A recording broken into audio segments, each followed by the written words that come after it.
এক ছেলে গাছ থেকে আম চুরি করে খাইছে।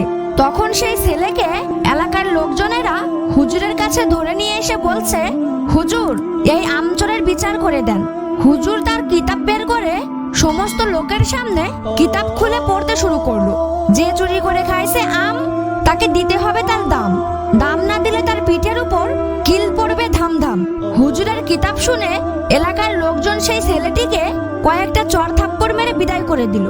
আল্লাহর কি কুদরত! কয়েকদিন পর সেই হুজুরের নিজের ছেলে ডাব চুরি করে খাইছে। তখন এলাকার লোকজন হুজুরের কাছে এসে বলল, হুজুর, মানুষের ছেলে আম চুরি করে খাইছে দেখে বিচার করলেন, এখন আপনার ছেলে তো ডাব চুরি করে খাইছে, বিচার করেন তো দেখি। লোকটার কথা শুনে হুজুর তার কিতাব বের করে বলল, ভাইরা আমার, কিতাবে লেখা আছে যে চুরি করে খাইছে ডাব, তার হয় নাই কোনো পাপ।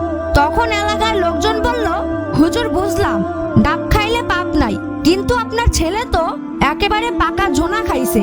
হুজুর তখন কিতাব থেকে পড়লো, যে খাইলো ঝোনা তার হয় নাই কোনো গুনাহ।